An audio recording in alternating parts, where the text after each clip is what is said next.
Theologians and scriptural authority. Theologians boldly proclaim that Scripture has authority in and of itself.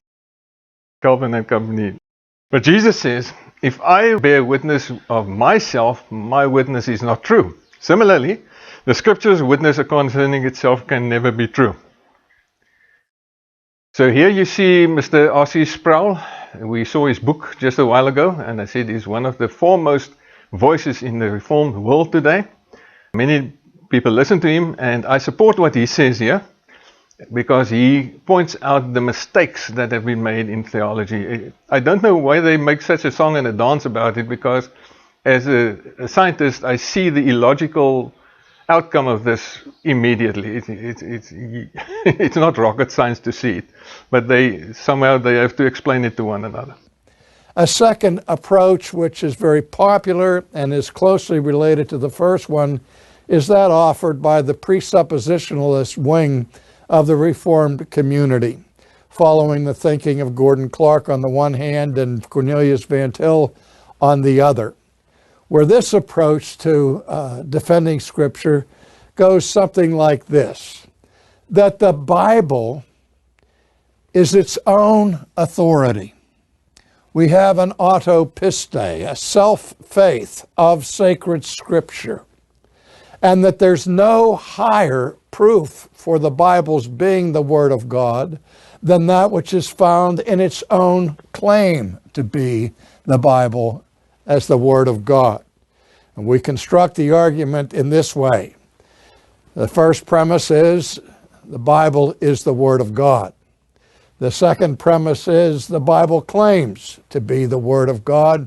And the conclusion is, therefore, the Bible is the Word of God. Now, anyone can see, even at a glance, that that kind of an argument is circular. Anyone can see, even at a glance, that that kind of an argument is circular. And if you know the logical rules, then you see it immediately. As I say, I don't know why they make such a song and a dance about it. Let's hear John MacArthur. There are some objective things that we can learn to validate Scripture. If that were what I was going to do this morning, I would kind of follow this flow. I would say, we believe the Bible is absolutely true and the sole authority because that's what it claims. That would be point number one. That's what the Bible claims. It claims to be the Word of God. And it claims to be accurate, and it claims to be true. Following the reason that R.C. Sproul just said you shouldn't, because it's illogical. Circular argument. Exactly what Sproul says you shouldn't do. Here is John Calvin's argument, which is better but still invalid, in the light of what Jesus says above. If you see that Jesus says, if I testify about myself, it's not true. What did the Reformers mean when they argued that the Scriptures authenticate themselves? They were going further than the claim that the Bible is the Word of God. They weren't simply arguing that the Bible claims it is the Word of God. They weren't making what people often dismiss as a weak circular argument that we trust the Bible is the Word of God because it claims it is the Word of God. No, they meant the Bible proves itself to be what it claims to be, the Word of God. Here's how John Calvin put it. And this is from the beginning of Book 1 of Chapter 7 of the Institutes. He said, Scripture's authority may be established as certain, and to banish all doubt, indeed, Scripture exhibits fully as clear evidence of its own truth as white and black things do of their color, or sweet and bitter things do of their taste. The sacred Scriptures breathe something divine. You see the repetition of the same argument over and over again? That's what seminaries teach. Hear this.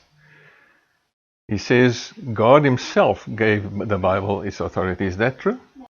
Could we find it in the Bible? No. But why is this important? Well, Calvin got straight to the point when he addressed the issue for his day. He said, "It is a wicked falsehood that Scripture's credibility depends on the judgment of the church.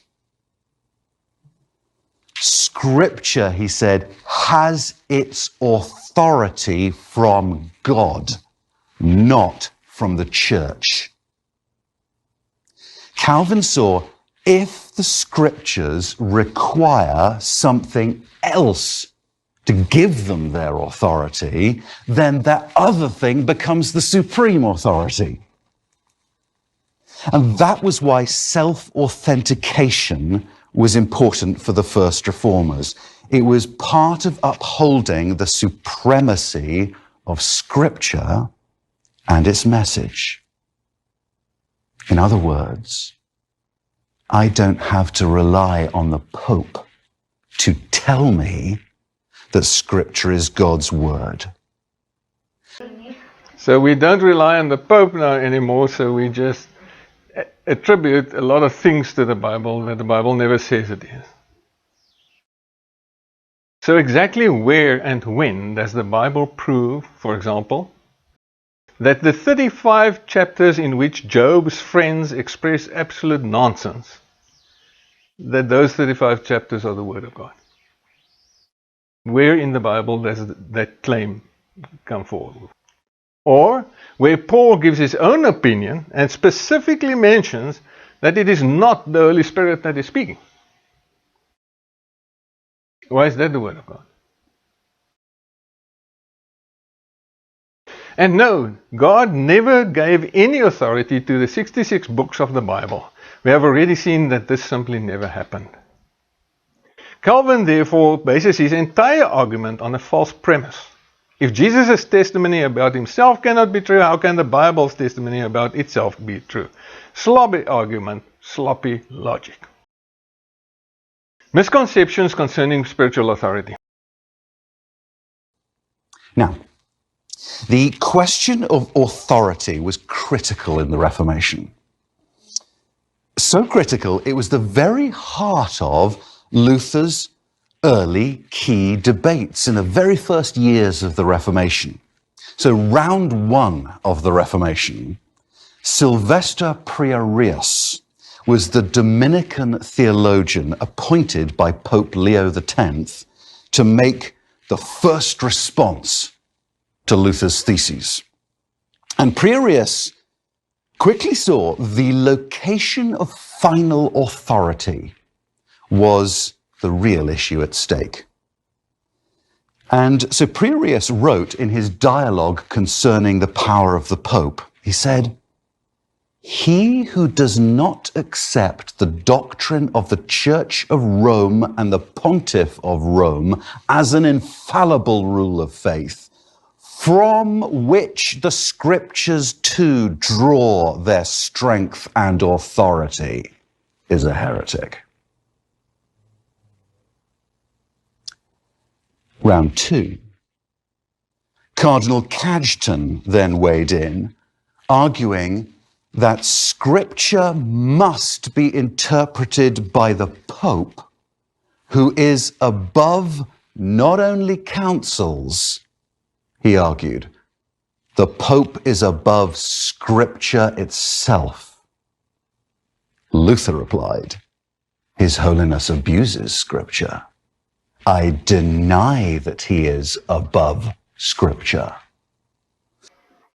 Do you see the arrogance, the absolute arrogance of the Pope? Until today. Luther, of course, hit the nail right on the head with his argument that the Pope has no authority over Scripture. But anyone who possesses authority possesses it. Why? Because he himself stands under a higher authority. That is how authority is structured and operates. The ultimate authority is God himself. And God never and nowhere grants authority to the Scripture. How do we know that God is the ultimate authority? Because Jesus declared after his resurrection, all authority in heaven and on earth has been given to me. Where would Jesus have received all this authority from? There's only one source. Only one possibility, from God the Father. And as I said, authority is the one thing that you can give away as much as you like, and you don't have less after the giving than you had before the giving. Which brings us to the origin of bibliolatry. The Roman Church and its Pope's arrogance and the misunderstanding of the Reformation leaders of the concept spiritual authority. Those two things are the origin of bibliolatry. Since Roman popes initially, as well as the Reformation leaders later, misunderstood the concept of spiritual authority, this has been horribly distorted in the organized church of our day. It's literally a circus. So let's briefly summarize how spiritual authority operates in the kingdom of heaven. That which the centurion understood and Jesus was impressed by, and that the church doesn't understand at all in our day. No one has spiritual authority or exousia unless he is under authority himself. All authority in heaven and on earth flows forth from God the Father. He is the only source of authority in all heaven and earth.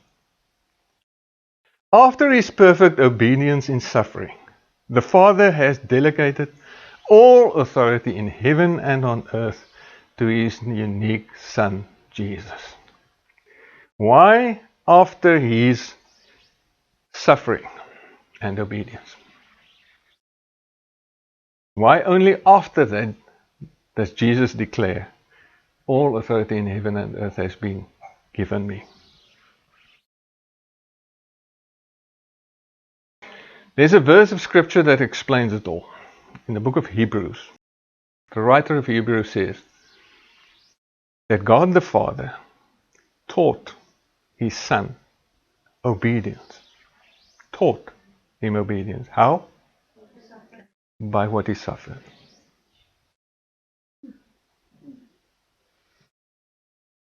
That means before Jesus came to earth, he didn't know obedience. The Father had to teach him. Why did the Father have to teach him? Because the Trinity, the Godhead, internally on themselves, they don't give each other's commandments. It's a loving coexistence. And if there's no orders given to anybody, there's no need for obedience. So Jesus didn't know obedience when he came to earth. The Father had to teach him that. How did the Father teach him that? By giving him suffering. That's the test of obedience. If you suffer and you're still obedient, then whoever watches your suffering can know that you will forever be obedient, no matter how much pressure you are under.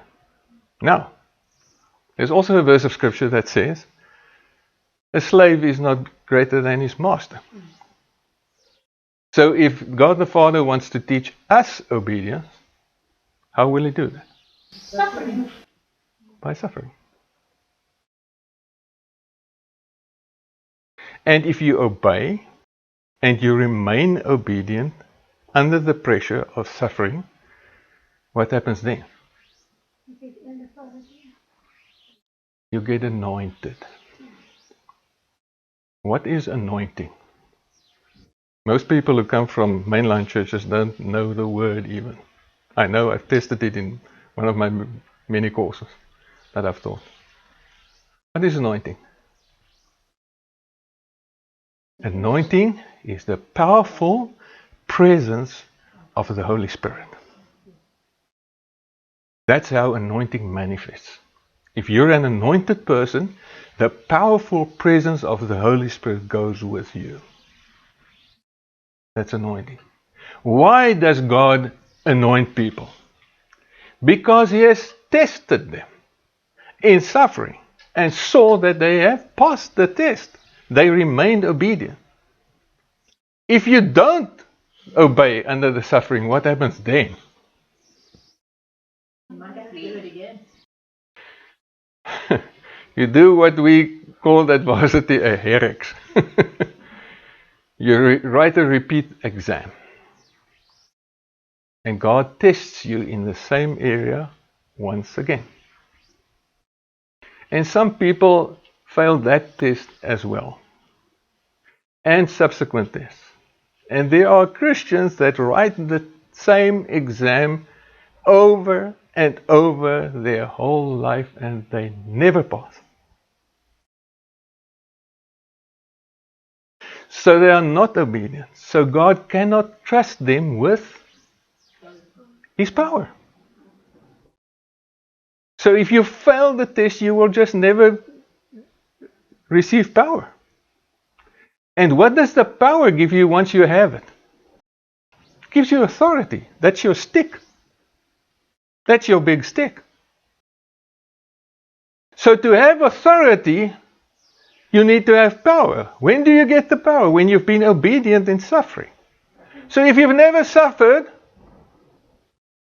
the chances are excellent that you're not anointed.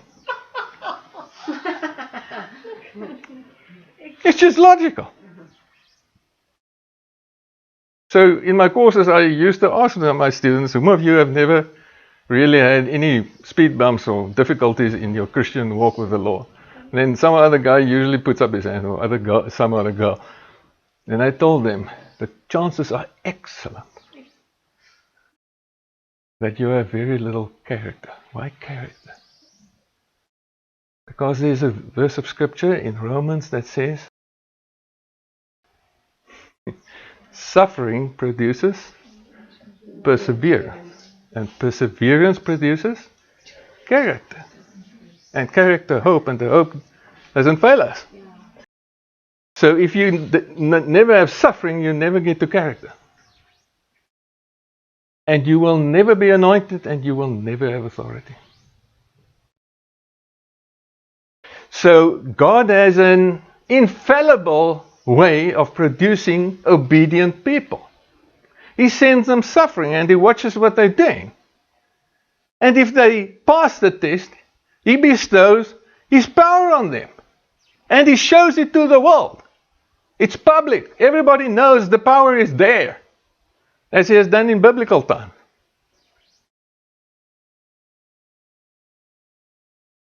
And those are the people in the church. And the only people in the church that possess authority. You don't get authority by position, or by qualification, or by leadership ability, or by your talents, or whatever. You gain authority only by the powerful presence of the Holy Spirit. Power that you can summon when needed. That's authority.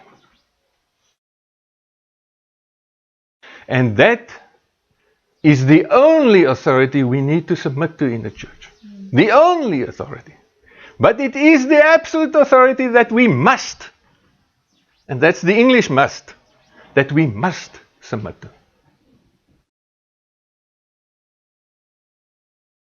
Because if we violate this principle, what is the biblical opposite of submission?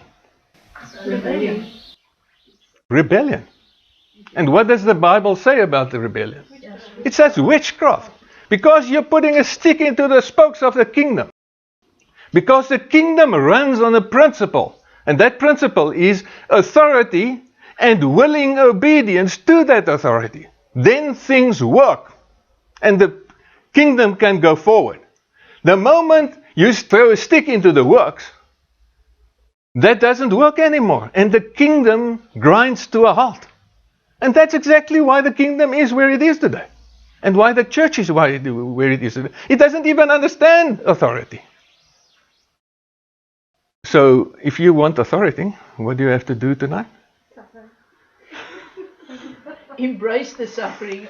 Embrace the suffering. That's actually a scriptural command. Embrace the suffering. Have all joy in your suffering. Why? Because your boss in heaven has sent you on a course so that He can elevate you. There's no authority without suffering. And persecution, for that matter. Part of the deal. So without suffering, you will never have authority. And if you have authority, you don't have to command others to obey you. You don't perform the discipline. God does. What happens to the person that gets disciplined? And I'm sure all of us have experienced that because we simply didn't know what were the rules.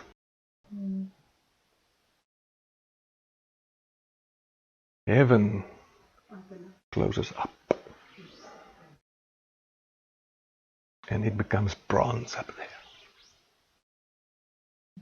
And you pray and you pray and you cannot access God.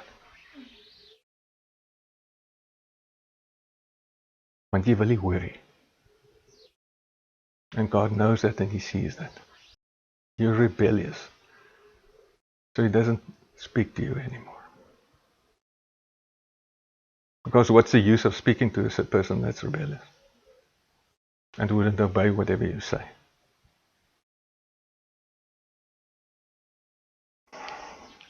How do you get out of that? You repent. You go and ask the Lord, where was I disobedient to your authority? Where did I not submit? Where was I rebellious? Spiritual authority is based in the ability of an authority figure to summon supernatural spiritual power, dunamis, when required. Claiming spiritual authority without the ability to summon supernatural spiritual power when needed boils down to false authority or bluff authority. Can I say this, and I say this in all humility? That the big hoo-ha in the established church about scriptural authority and church authority and all that authority is all false authority. Unless there's anointing involved. And the anointing you don't acquire by a B degree in divinity. That doesn't give you authority. In society, that's the world. That is Christians as well as pagans. The samelewing. God gives authority to authorities, governments over their subjects. To husbands over their own wives. To parents over their children. To older people over younger people. All of the above forms of authority are merely positional. And those are the rules for Christians as well as pagans. That's how God ordered His creation in terms of authority. But for the church, the called out one, the ecclesia, a whole other set of rules apply, as well as the above ones. God gives authority only to believers whose obedience He has tested in suffering, like His Son Jesus, and whom have passed the test or tests. Although He was the Son, He learned obedience from what He suffered, says the book of Hebrews. God usually anoints such believers with the power of His Spirit, that specific quality by which spiritual authority in the church is identified. How do you identify anointing in the church? How do you recognize it? If Barbara is anointed, how will we know it? Power. There will be power in her ministry that is not of herself. It's not what she has studied. It's not her own natural talent. It's not her intellect. It's nothing like that. It's a power that is not hers. It kicks in the moment she starts to minister. That power kicks in and pushes her forward, and the power of God and the kingdom forward. That's how you recognize anointing. This form of authority is intrinsic by nature. So what's the difference between the two areas of civilization? For Christians as well as pagans, the above lot, A to D, as I have them there on screen, that authority is positional. What do we mean by that? The moment you move into the position of a husband, the moment you move into the position of a parent, the moment you move into the position of an older person towards a younger person, then that position gives you authority. The moment you move out of that position, what happens then? You lose it. If Cyril Ramaphosa moves into the position of an authority or of government, he gains that authority. The moment he moves out of it, he loses it. But in the church, authority, which is anointing, is intrinsic to the person. It's not according to his position. Because God hasn't tested his position, he has tested his person, his own personal obedience. So it's intrinsic by nature. You can't lose it. You can't gain it. You can't lose it. The anointing of the Holy Spirit is the only spiritual authority that exists in and governs the church. This is the only authority to which Christians need to submit, but also that authority to which they absolutely must submit. God's supernatural spiritual power will deal with the disobedient. There is no positional authority in the church. Can I repeat that? There is no positional authority in the church. It doesn't exist. There is no verse of scripture that mandates that. We attended a church a couple of years ago where they had the adage. They said, anointing before appointing. Sure. Yeah. You only appoint a person in a position when he's got proven anointing. When you can see it. Yeah.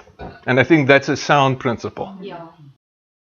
There is no positional authority in the church. The anointing of the Holy Spirit is the only standard by which spiritual authority is measured. The anointing of the Holy Spirit provides spiritual power when needed.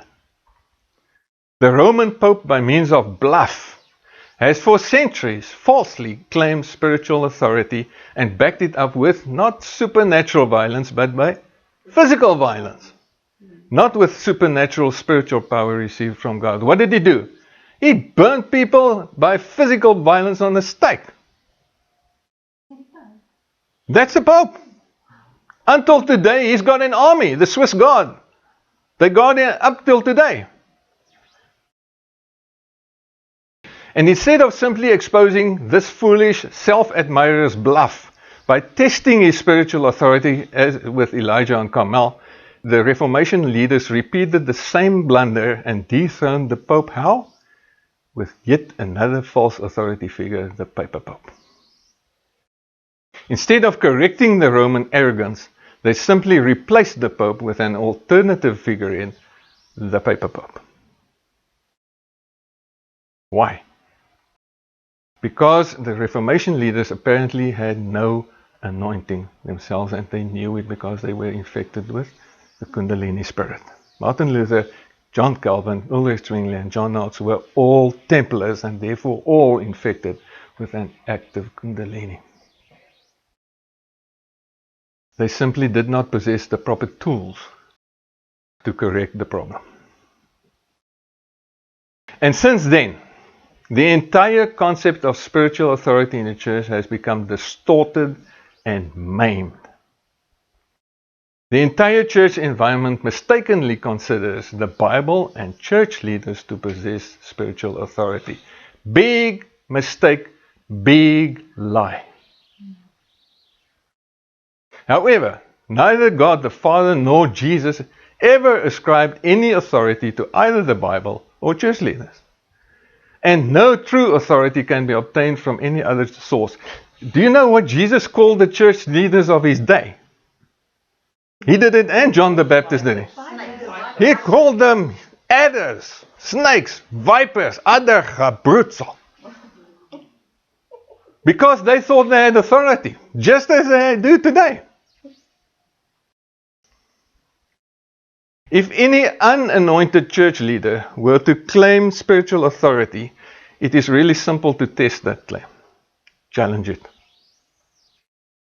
If the church leader, listen carefully, responds with physical or organized non-spiritual power, his claim is simply false. Organized power especially includes secret organizations. In other words, I'm the church leader, you challenge my false authority, so I hit back at you. How? Through my secret organization. The Broederbond or the Freemasons will deal with you. And it happens up to today. That is a sure sign of false authority. So, even both the Bible and I make a lifted statement here. So I'm not convinced that all church leaders have power, as in real power, not positional power. But if that is the state of the body of Christ, it's concerning, to put it mildly. That's putting it mildly. People, of course, there are church leaders who are genuine. There are church leaders who are anointed in the proper way. And I salute them. They're not all like the ones that we're discussing now.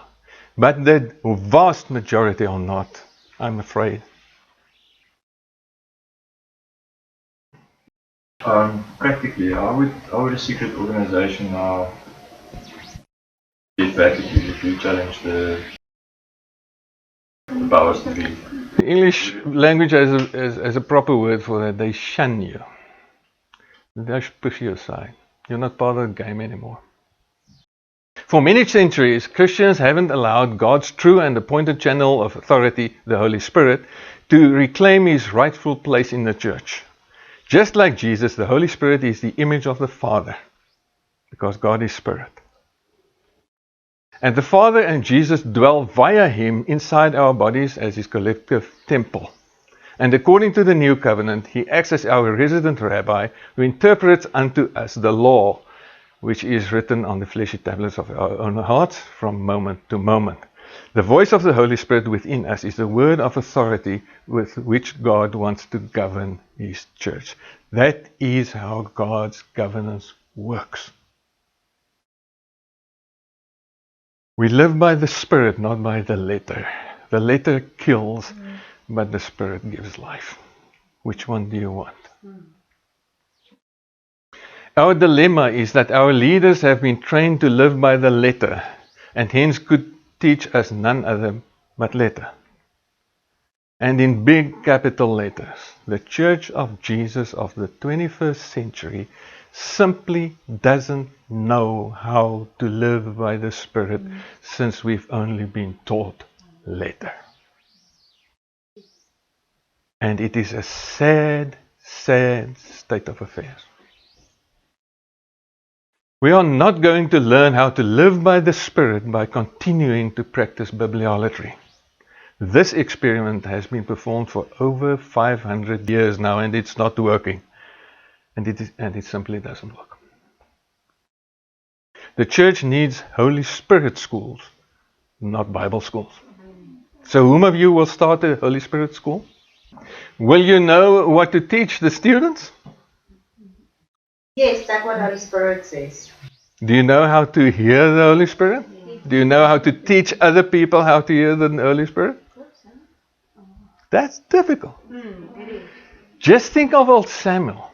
What did Samuel have? He didn't have a Bible school, neither did he have a Holy Spirit school. What did he have? He had a school of prophecy. Man, to teach people to prophesy. He must have known a couple of things, that guy. And he must have understood God's household much better than we do. The accepted smokescreen. Here we have a total new card that theologians draw to explain this thing. The scriptures, they say, were not chosen, they were simply accepted. Listen. And then thirdly, and this seems circular, but acceptance. So you're saying, okay, now this is circular. Books are accepted because they are accepted. Right, say. And that shows us the church isn't lending credibility to these things. It's certainly not establishing the canon, but it's also not even lending credibility when it meets in councils and writes up lists. All the church is doing is recognizing the authority that those books have. They're accepted as canon because they're accepted as canon. We're recognizing what is.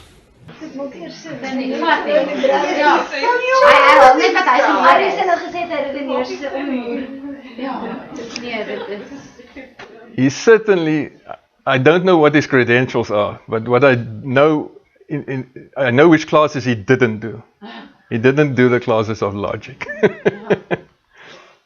One finds this argument, the Bible's books were accepted, not chosen, repeatedly among theologians. I can show you many other videos as well if I wanted to. Why do the theologians play this card? Because scriptural authority would get compromised. They are avoiding a pothole, a snag, a trap. What is the snag or the trap? Because scriptural authority would get compromised as soon as theologians would admit that ordinary people like you and I have chosen the biblical books through their ordinary human exercise of choice. Because if they've chosen, I can choose as well, can't I? Yeah. So they're avoiding that. Now they come with this accepted nonsense. That is why they play around with words and eventually stutter into a halt with a lie. What is the lie? Why? Because there were also books that were not accepted, and that's what it doesn't even mention. To accept some books and not to accept others is nothing else but exercising choice. It's as simple as that. And there lies the old big lie, open and unprotected. No, theologians, the Bible's books were chosen by people, not simply accepted. Scriptural authority is compromised, I'm afraid. Moreover, people have decided what the content of the canon should be, the 66 books. It was never a command from an apostle, a prophet, Jesus, or even God the Father himself. The accepted books are therefore no more than mere church tradition. So, look at me quickly. If you say that the books were accepted because they were accepted, what are you saying then? You are saying that we accept church tradition as authoritative. Because the old people accepted these books, the former people that preceded us, so we're continuing in that tradition. Now just put that on ice for a moment. You've certainly seen in Roman Catholic iconography that the Pope many times does this. What does he mean when he does this? What does this mean? It's symbolism for that the Catholic Church stands on two pillars: Holy Scripture and Holy Tradition. That's the two pillars on which the Roman Catholic Church is established. In Protestantism, which we adhere to and subscribe to, we say no. We accept only one of the two pillars. We accept Holy Scriptures, not Holy Tradition. Because if you accept Holy Tradition, you have to do just like all the other sinful people before you have done. But now these Protestant teachers that we've seen on screen now, they come and they say, no, the books were accepted because they were accepted. So we're accepting church tradition up to the point, which point? 382 AD. Until then we accept church tradition, but now it's finalized, now it's only Scripture. And then we all run around and we say, Sola Scriptura, Scripture alone. That is gravely dishonest. It is academically and intellectually dishonest. Whom do they think they are bluffing? Protestants claim that they accept only Holy Scripture as supreme authority and not, like the Roman Catholics, Holy Tradition as well. And yet Protestants do accept the initial formation of the canon, that is church tradition, up to the point where the canon is completed, but thereafter they suddenly accept only Holy Scripture as supreme authority. This boils down to shameless academic and intellectual dishonesty. The Bible alone is our authority. The Scripture is our sole authority. Sola Scriptura. We join with the Reformers and say, Amen. The Bible alone is our authority. The Bible alone is our authority. So if the Holy Spirit tells me something, I can just discard it and say, you're not the Bible, I listen only to the Bible, shut up.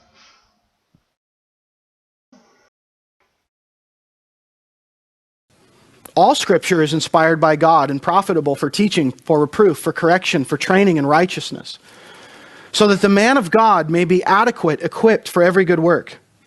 I solemnly charge you in the presence of God in Christ Jesus, who is to judge the living and the dead, and by his appearing and his kingdom, preach the what? Word. Now notice, to Paul, in this exhortation to Timothy, what is the word?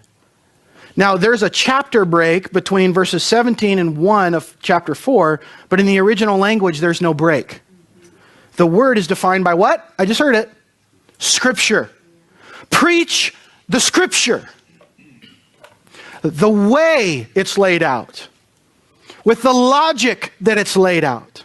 We would say sequentially preach the word. This is expositional preaching. Exposing the meaning of the text. Why do we do that? Because it's what the Bible tells all true shepherds to do.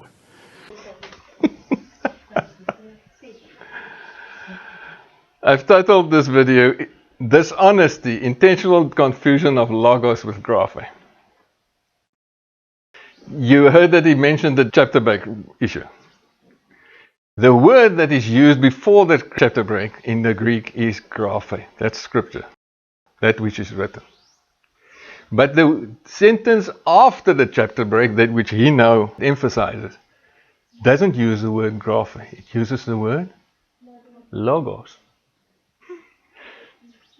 Timothy preached the logos. That's what Paul's telling him. But he says, no, it's scripture. Is logos scripture? Is there any option to translate the word logos with scripture? No, not even in Strong's. He's confusing the two intentionally with one another. What is Paul telling Timothy? Preach Jesus, because Jesus is the logos. He is the logos that became flesh. That's what he's got to preach. Paul initially mentions the scriptures, that's graphe, which are useful for teaching, refuting, etc. But this word in 2 Timothy that is to be preached is not graphe, scripture in Greek, but logos. So the context is not graphe or writings. And the logos became flesh, says John. It is Jesus that is to be preached, not expositional preaching. Shepherds are supposed to keep their sheep, not to preach to them. Have you ever seen a shepherd leading his sheep, his flock, out into green pastures and then climbing on a rock that is a little bit higher than the sheep and starting to preach to them? That's not the function of a shepherd. I'm sorry. So if he says that's what Paul exhorts Timothy to do for all pastors, all true pastors to do, is to preach that. I'm sorry, that's not the function of a pastor at all. A pastor is a shepherd. That's what the word pastor means. What does a pastor do? He tends the flock. He keeps his herd. This video represents several distortions and blatant lies. If expositional teaching involves such blatant intentional distortions and lies, stay away. Sloppy arguments, sloppy logic. Lie. God exercises his authority through the Bible. The point we're on is the exercise of the authority of Scripture. How does How is God chosen to exercise his authority over his people? Well, through reading the Bible, but also through listening to the Bible preached. Now, if that is not religious manipulation, what is? This is witchcraft in church. It's controlling. Listen to me because I'm teaching you, I'm the one who knows. And it's a lie. We are never commanded the things that he says. Everyone will know him. Yeah. Everyone will know me. Small and great. Whether you're important or not important, you will know. You don't have to teach them. They'll know you. God has never and nowhere given authority to the Bible. God does not exercise his authority over his church through the reading and the hearing of the scriptures. This is a controlling doctrine. How does God exercise his authority? By means of anointing. And anointing only happens after suffering and obedience. God exercises his authority over his church through delegated authority, which he has entrusted to tested in suffering, obedient, delegated authorities. God nowhere gives authority to theologians. I'm sorry. These delegated authorities are recognized in the church by anointing of the Holy Spirit, empowering the ministry of delegated authorities, a power that does not reside in the person himself. In Jesus' church, there is no positional authority. Ignorance. God exercises his authority through preachers quoting scripture. Have a listen. One question I struggle with, though, is to what extent a member of a church is required to obey his pastor. How much authority does a pastor have in the lives of his congregants? None. No authority. I have no authority in this church, personally. My experience doesn't give me any authority. My knowledge doesn't give me any authority. My education doesn't give me any authority. I have no authority. My position doesn't give me any authority. My title doesn't give me any authority. That's why I don't like titles. Only the Word of God has authority. Christ is the head of the church, and he mediates his rule in the church through his Word. I have no authority. I don't have authority beyond the Scripture. I can never exceed what is written. 1 Corinthians 4:6. To do that is to become, Paul says, arrogant and to regard yourself as superior. I have nothing to say to you that puts any demand on you if it isn't from the Word of God. You're probably talking out of some experience where you felt that some undue authority was exercised over you or somebody you know by a pastor. We need to be reminded that as pastors, even though the Lord has lifted us up and given us this kind of responsibility, we possess no personal authority.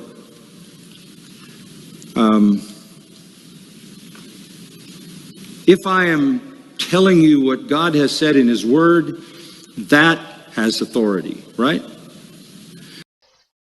He has no clue how authority works.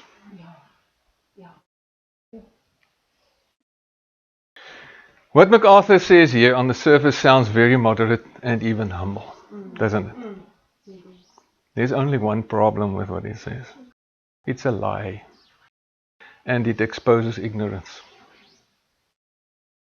God's delegated authorities are those whom he, after thorough testing and suffering, has anointed with the power of his Spirit, not just any Tom, Dick, or Harry who might quote or preach a Bible verse.